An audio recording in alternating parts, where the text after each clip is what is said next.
Namaskar. Welcome to Going Beyond and Awakening with Brahmakumaris. Welcome, sister. Om Shanti. As usual, I have something to read for you. It says, at the end of the day, sit down and review your day.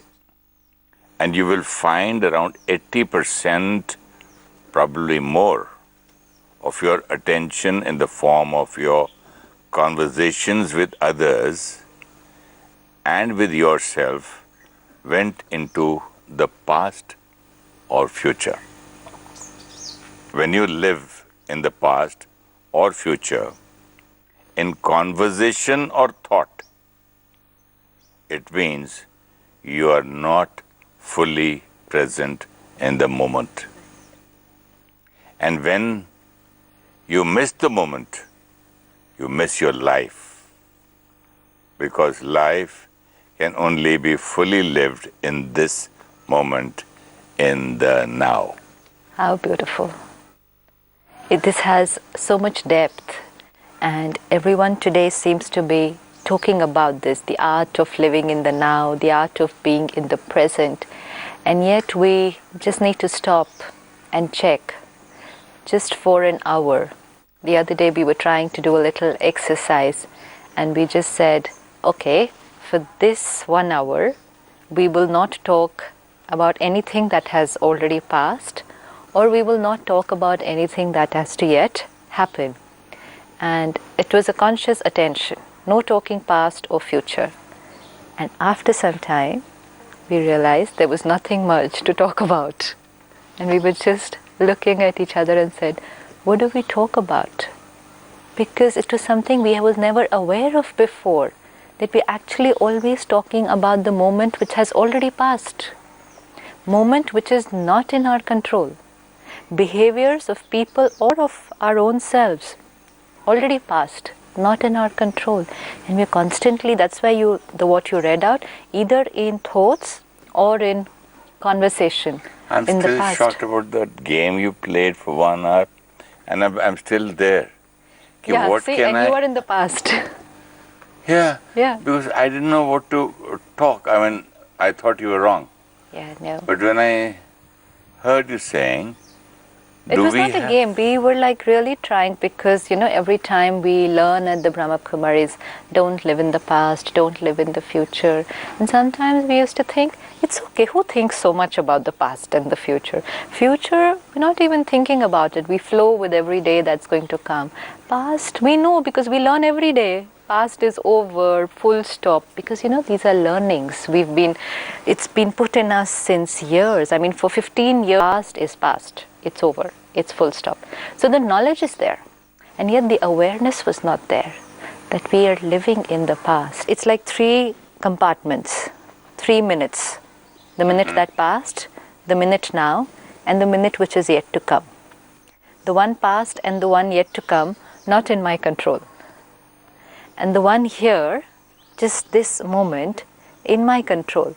But I spend this moment in thinking about those 2 moments which are not in my control. By the time this moment passes, and after this moment passes, and then I come into the next one, then I think of the previous one, which is over. And like it said, you can live your life without being in the present moment. This is very, very true, very true. Now someone might think, so what? What's wrong in that if I'm thinking about what has happened or what is yet to come? It is damaging because it is depleting my energy, because I'm thinking about something over which I have no power. no control. No control. And every time, like when we're talking about hurt the last time, something happened yesterday, years back, many years back, and yet it is repeatedly on my mind. And sometimes we very proudly say, I'm never going to forget it, which means I plan to keep it on my mind. Then how do I learn from my mistakes? Something happened, learn from it and move on. But if I don't learn from it, then I'm still living there. That is what will happen. So anything that has happened in the past, and suppose I created hurt then, And now every time I'm thinking about it, my conversation and my thoughts go, they shouldn't have done this. They shouldn't have spoken like this. If this would have happened like this, had we reached there on time, and had this happened, and had they behaved like that, if I would have spoken like this, what is the quality of conversation? Discussing something which is not in our control, depletes energy. And the other thing that will happen is that every time we create it, we're literally creating the same hurt all over again. That is, sister, if you keep on brooding about it, feeling guilty about it, if you live in the past and live in the pain. Suppose someone said something to me this morning and I was upset that time. That time my first reaction was hurt. You know what we spoke last time? If you create hurt, immediately take that moment and resolve the issue. Now suppose I did not resolve the issue that time, and now I'm sitting and that thing is still playing on my mind.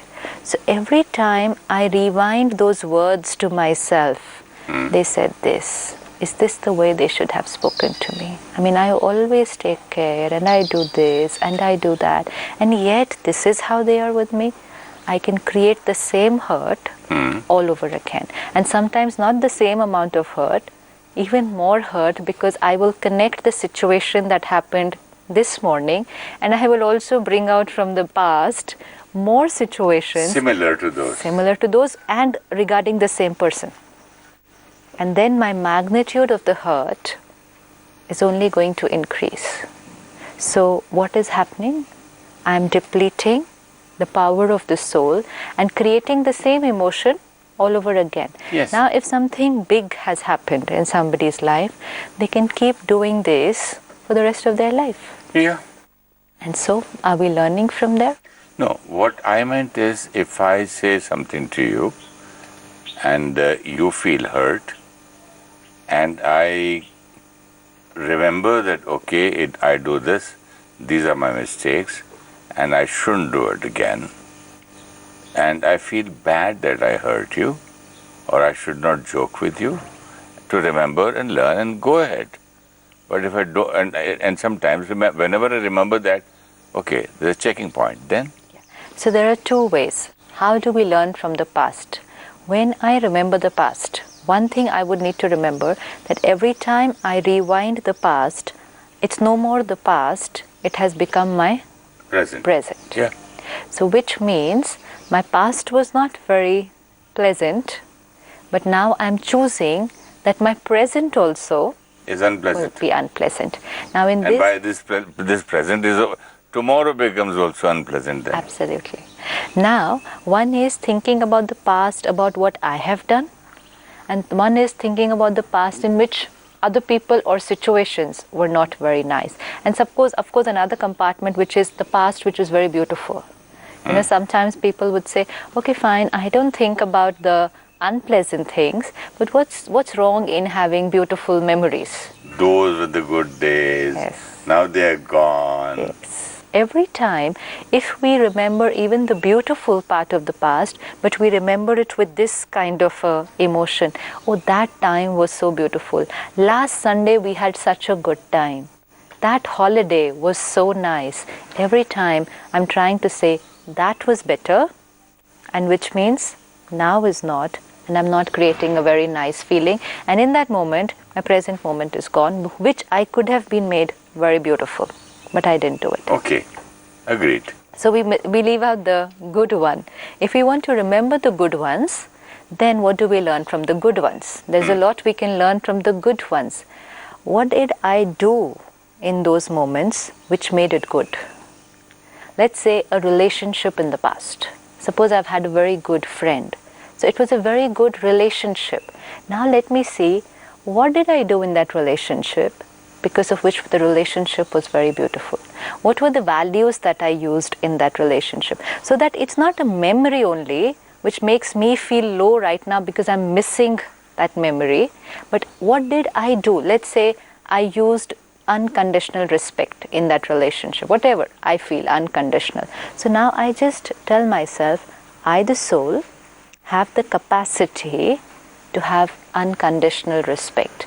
And if I could do it with one person, so when I look back at that relationship, let me look at what did I think, feel or do in that relationship which made that relationship beautiful. Let's say I used the value of trust. And I said, I trusted that person completely, and which means love, respect, everything flowed automatically, and that's why that relationship was very beautiful.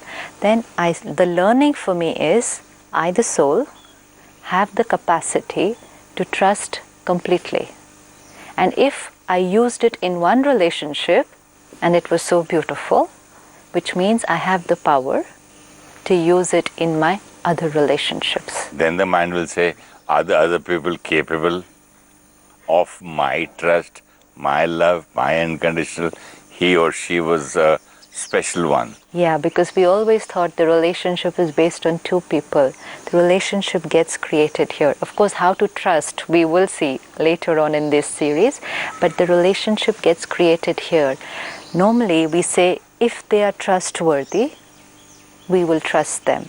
And spirituality teaches us, trust them and they will become trustworthy, because whatever you give, automatically that will get created here.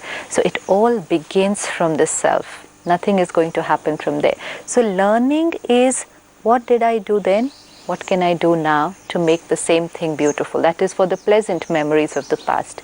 But the memories which are not very pleasant, every time I create them, I create the same pain all over again, and I'm making it into my present. I don't like the past, I don't like what had happened that day, but by thinking it again and again, I'm making the present of the same quality. But you still didn't answer my question. Learning from the past? Okay. Remember, how will I improve myself if I forget my past? When we say learning from the past, what do we learn from the past?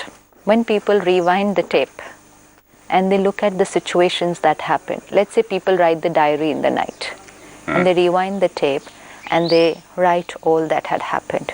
They're writing about the past, what happened during the day. And the focus is totally on situations and other people. This happened, they did this, they shouldn't have done this, they should have behaved like this. So the focus is totally on other people. Let's do a small exercise. Take any situation from the past, anything which had an unpleasant memory there. Bring that whole situation right here on the screen of the mind. Everything as it is. You know, like for an actor, the complete scene. Bring the complete scene, the script, the dialogues, and the other actors on the stage. So you enact the whole scene all over again. First you rewind it and see the scene as it is. Now, choose only one actor in that scene, which is me, myself. And now look at that actor and say, if I, the actor, was given another chance to enact this scene, like if you were given another chance to enact any scene in any movie, something which you're not happy with your performance now, and if you were given another chance to play the same scene, wouldn't you visualize how you would do it in another way? This is learning from the past. The only thing is, in this case, we think that other people didn't perform well, and so I got hurt. But now when we rewind, we will just say, they said what they had to say, they did what they had to do, and my performance on that day was of hurt or anger, or whatever the list. And now, given a chance... Or my performance on that day was hurting others. Yes. That is guilt. This is guilt. No, but it's a past experience. It's a past experience. So I did a mistake. Right. And I hurt people. Right. So by speaking, say too much. Right. So I should speak less. Good. So now, not just say it to yourself. I should not do this, I should do this, I shouldn't have got hurt. See the scene all over again. The entire scene all over again. All the stimulus all over again. All the actors there. And see myself performing the whole scene in a different way. A different thought, And then how will that help me?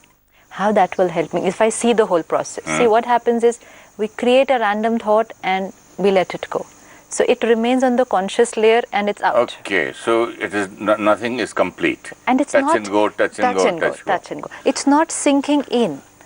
Okay, so replay the whole scene. Okay, then replay and play it again. So next time I do this again, and then full stop. Then it is in your memory. It's in your emotional memory. When you create the visualization of the scene, visualization is very important. When we create a visualization, that whole scene gets imprinted here and we spend time on it. Now we do three things in this because the soul is three faculties: mind, intellect, sanskar. Mind will create the thought, intellect will visualize it, and sanskar means experience. So when I create the whole scene all over again, mind creates the thought. This time I will speak like this. This time I will be stable. This time my way of talking will be sweet, calm. Even if they say something, I will reply like this. This is the mind. Intellect will see me doing it, how I will do it. And sanskar feel that experience. That when I do it that way, how will I feel? If we spend that much time, then it has gone in. It's gone into the subconscious. Just creating a thought, oh, next time I will not talk like this. Very soon, we're doing the same thing all over again. Because it's a temporary thing. I will remember for 1 day, 2 days, 3rd day, because it's an old sanskar. Sanskar has to be replaced, not just a thought. What we reacted that time, the last time, was not a thought reaction. It was a sanskar which had emerged in the thought, feeling and behavior. So the replacement will have to be at the level of the sanskar, which means much, much deeper. So then see myself doing it, let this go inside. Now the next time a similar or different situation comes up, that will emerge from the subconscious. And once that emerges and my behavior is different, again sit back and say, okay, today when I did this scene this way, I felt nice. And the soul reaffirms to itself, this is the right way for me. It takes little time to work with the self. Otherwise, it's thought, decided, from tomorrow I won't do it. Next time the same thing happens again and again. So this is what it says, that sit down at the end of the day. This is learning. Learning, what do we normally learn? They spoke to me like this last time. When I meet them again, I'm not going to talk to them. This is our learning from the past. The last time I trusted people and they cheated me, next time I'm not doing business with anybody. This is learning that we do. Last time I met that friend, I did so much for him, he still got angry. This time when I meet him, I'm not going to do anything. Whatever he wants, I'll just do that much and finish. This is not learning. This is damaging. This is finishing my own quality. And this means I got hurt that day and I'm actually getting hurt now, and I'm also going to get hurt when I enact it this way. But so many times you hurt people without intention. So then, if we have hurt people without intention, we still need to sit back and check. Because if someone is hurt, then something has happened. Something has happened. Maybe it was not my intention, but something has happened. There has been a stimulus from my side. Even though that I understand that the other person is creating their own hurt. Now we understand this, that I did not hurt them. So remove that line, that I hurt them.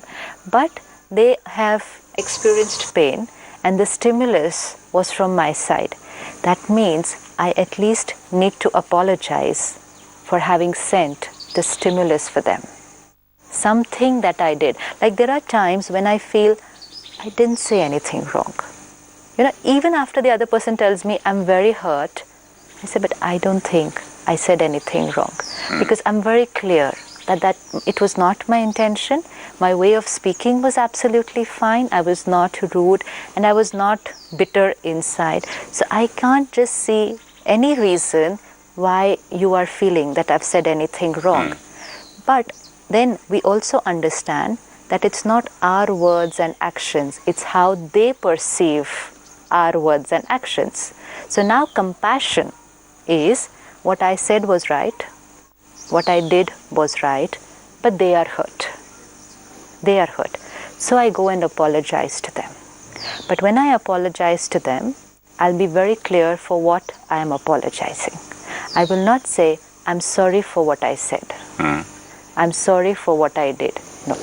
I'm sorry that you were hurt. So you can say, I'm sorry that you are hurt, and radiate so much love, because it's already there. You don't need to create it. You were never angry, or you were not being rude anyways. So the love is very natural, but it's always good to apologize. Simply because for the other person, the apology is a stimulant to feel better. Because the word was the stimulant to feel hurt. Most of us, in fact, almost all of us, live with this deep belief system that their word hurt me, right?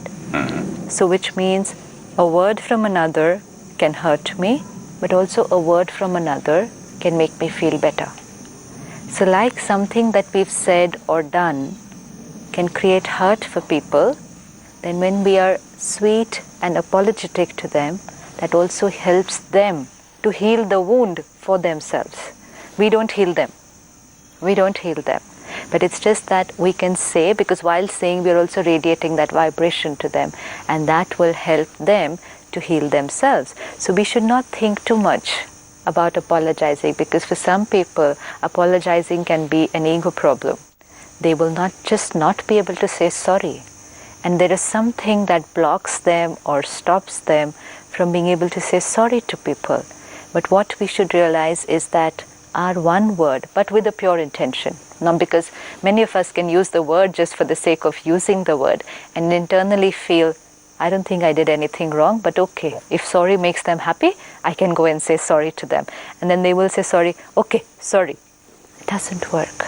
So we should be very clear why we are saying sorry, so that it will be an honest sorry. If my words were wrong, my behavior was wrong, then I will apologize for my words and my behavior. And if my intention was right, but it still has created hurt for somebody, then very clear with the conviction and the words that I'm sorry that what I did caused pain for you. So I'm sorry that you are hurt. Difference, because otherwise we can land up saying sorry number of times and yet keep repeating the same things again and again, because internally we're not really sorry, and most of us are not. We feel we are right but are apologizing, and then once we feel that a particular behavior can create pain for somebody else, then it's also high time to sit back and check, review, learning from the past. What can I do the next time so that I do not go through pain and guilt, and no behavior of mine can cause hurt to other people. But beyond that, then stop thinking about it. Stop thinking.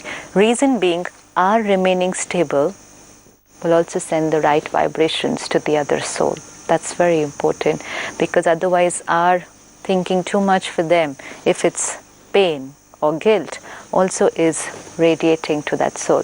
So send the good vibrations and then full stop. And meditation is a good way to send very good vibrations to the other soul. Just bring that scene from the past, emerge all the souls who may have said or done something because of which we created hurt, or souls to whom we said or did something because of which they created hurt. How many will you remember? How many souls? Anytime. From school, childhood till today. It's very nice, Sometimes we do meditation at the Brahmakumaris, emerge everyone with whom we've had past karmic accounts. And if you don't remember? You don't need to remember. Just the thought, I emerge all those souls to whom I have become the stimulus to cause pain. I don't have to sit and name them. I don't have to see their faces there. It's a thought. It's a thought and the vibration reaching. I emerge all those souls who may have created pain because of what I did. And it need not even be souls in this lifetime. I can just create a thought. I emerge all the souls with whom I've had a slightly negative account in the past, because let me heal that account. If I don't heal that account, it's going to pop up sometime or the other. So this may look like imagination to a lot of people, but every account is only an energy exchange. So if we send that right energy, while sending it, we will get healed and it will definitely reach that soul. Do I send them apology? Do I send them love? Yeah, I send them love. And we can always have an apology. Maybe if I was the cause to hurt you. Yes, of course. Absolutely. Because I was definitely the cause, the instrument. The stimulus. We cannot say that soul is weak or strong. No, not at all. I'm the Whatever, cause. see, we are I'm not, part of it. Yeah, we're not here to say someone is weak or someone is strong. Let's say if you hit me with something now and it hurts me here, I get wounded here, you can't say, I just hit that much. If you're weak, what can I do? Yeah, I may be weak, I may be very, very weak, and a little stick like this and I'm wounded, but still, there was an interaction and something that you did caused pain. So definitely a sorry, because it's just a way to begin the healing process. Then the soul will do the healing for themselves, but at least I begin. And the apology is also a way to say, it's over. It's over. That's very important. It's like saying, okay, topic closed. Otherwise it can be on both the minds for a very, very long time, and then we're just not coming out of the past into the present. We could be moving on to the next task, moving on to the next interaction, the next meeting, but the past, the words, the scene is still living on our mind. So the apology silences my mind, the one who's made the mistake, and the apology also helps the other soul who's in pain to begin the process of silencing their mind. At least it's the beginning, unless they get that, and that's why many of us wait for the sorry. But slowly, as we realize that we are creating it, let's also not wait for the sorry, because now we understand it's only a word which we use to begin the process. Sometimes the other person might not say sorry. So let's not wait. Sometimes the sorry can come after an hour, sometimes after 10 days, and sometimes after 10 years, and sometimes never. So are we going to live in pain just because they did not apologize? It's only a word. Say the word to yourself, because I'm sorry to myself for all the pain and the hurt that I created. Say the sorry, finish the past, move ahead. Wonderful. So nice both ways we can do. Both the ways, of course, definitely. And now, living in the present, we were talking about, I am listening to you right now and giving full attention. That was my present. But when I speak, I gave you things about my past. But the difference and what now, I should do in future. Yeah, but the difference now about what you spoke about the past was about what I should have done, I could have done, and how I'm going to do it now. So you're learning from the past. So by learning from the past, you are changing your present. See, this was learning from the past. Learning from the past to change my present sanskar. The other one could have been, I just said that much to them. What is there to feel so bad about it? They've just made a big issue out of nothing. Is this the way to just sulk for just one word? Then you're just rewinding the past. Right now, we chose the incident from the past, but we were totally in the present, because we were working on our sanskar of the present. Once I'm working on my sanskar in the present, I don't need to worry about the future. Thank you very much, sister. Thank you so much. Om Shanti. Om Shanti. Om Shanti. Thank you.